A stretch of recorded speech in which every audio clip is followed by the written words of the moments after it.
Secret Service was created in 1865 during President Lincoln's presidency. And the reason the Secret Service was created was to battle counterfeiters. After the Civil War, one half of all the currency in circulation was counterfeit. And at the time, the Secretary of Treasury, Hugh McCullough, met with Lincoln, and they decided to create an executive order creating the Secret Service. These agents went out and within a year suppressed all the counterfeiting operations in the United States. Very significant operation. Unfortunately, the evening that President Lincoln signed into law the creation of the Secret Service, he went to Ford's Theater. Unfortunately, he was assassinated. You would think that after his assassination, Congress, the government, would decide to protect presidents, but it wasn't until two more presidents being assassinated, Garfield in Washington, D.C., and McKinley in Buffalo, New York in 1901, Congress then decided to have an agency protect presidents.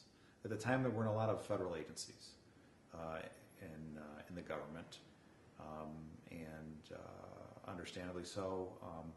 The Secret Service was doing a great job protecting the nation's financial systems, and Congress decided to give the Secret Service a second responsibility. It is one of the few federal law enforcement agencies that has a dual mission, so they assumed the protective mission of the President in 1902, and then consequently, over time, the Secret Service has picked up protection of First Lady, children of the President, presidential candidates.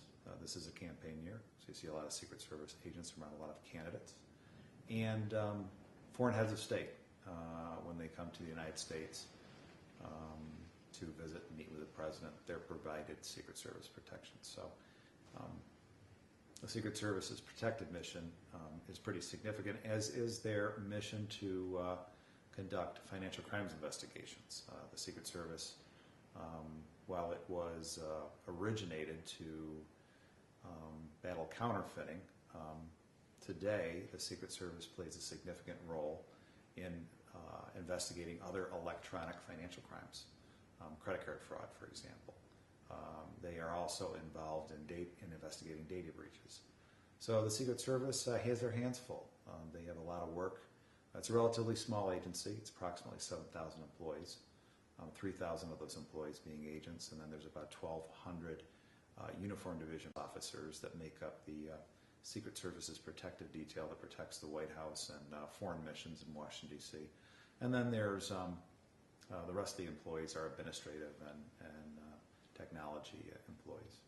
Once you've spent enough time on the President's detail, usually around 4 or 5 years, the ultimate assignment that you can receive is to go out and do a lead advance for a presidential visit overseas. The trip to Russia, I had the role of being the lead advance agent, so my responsibility was to go out there 2 weeks ahead of time.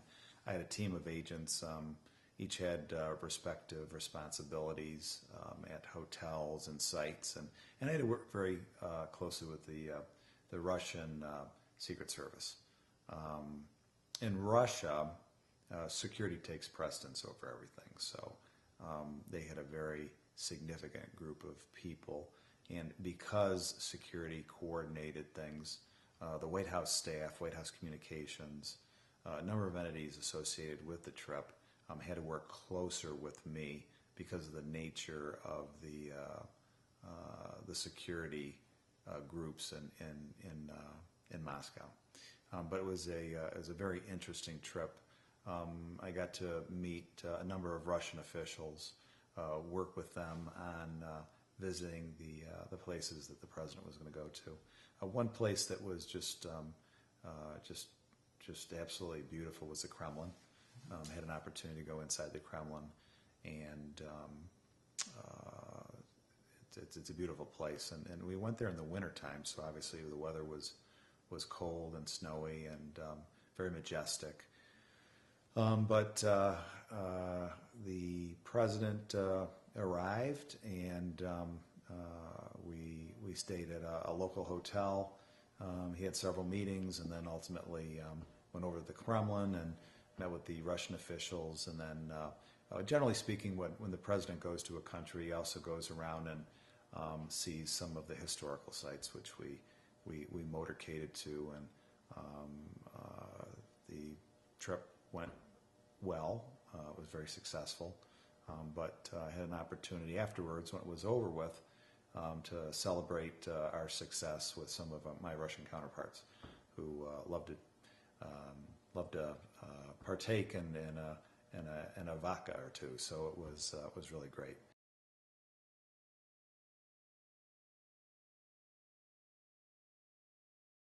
The second assignment that you mentioned in Central Africa, I wasn't on the president's detail. I was off the detail.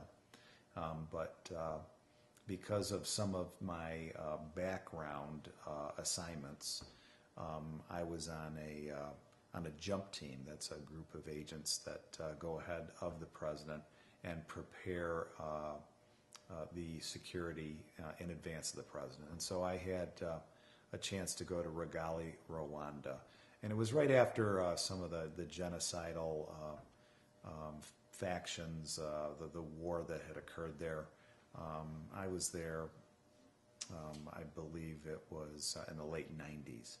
And consequently, the president's trip there was very short. He traveled there. It was an airport stop. Our responsibility was to secure the airport. He visited a memorial of that genocidal war, and ultimately met with some officials and then flew out. So I was there for about a week, a little over a week, to set up security. The president, it was an in and out for him. The one thing that sticks in my mind is the beautiful landscapes, the mountains, the jungles, just absolutely beautiful surroundings, and blending that in with the strife, the history that country had survived. It was definitely a very thoughtful trip, and it's something I'll never forget.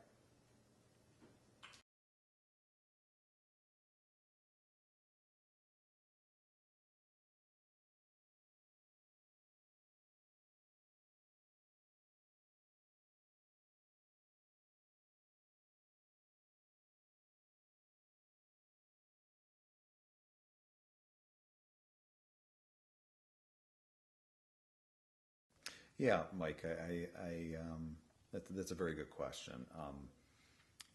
I have been through a special media course with the Secret Service, because I think there's an expectation from the media, from the American public, to understand, what it is we do and how we do it. On the other hand, we have to be very, very careful, because unfortunately, there are individuals out there, there are organizations, there are nations that would,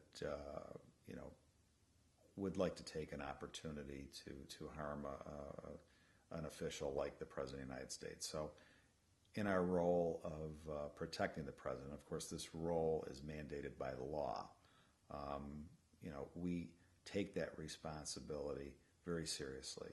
And consequently, when specific questions are asked about the security details, we have to be very, very careful not to share so much of the intimate facts of that would put the president's security in jeopardy.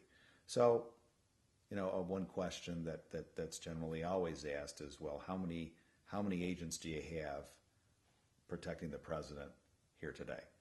And that was always a question that was asked of me, and I would always answer it and say that was confidential information that's related to the security of the president, and we don't share those details publicly. So that was a nice way to just get around it, and obviously people know that there's a lot of people protecting the president, and we couldn't do it without the help of local and state law enforcement officials. It's not all about the Secret Service. We have state police, We have local police.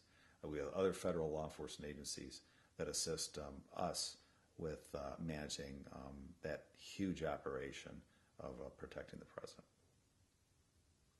Thanks, Ted. Yep.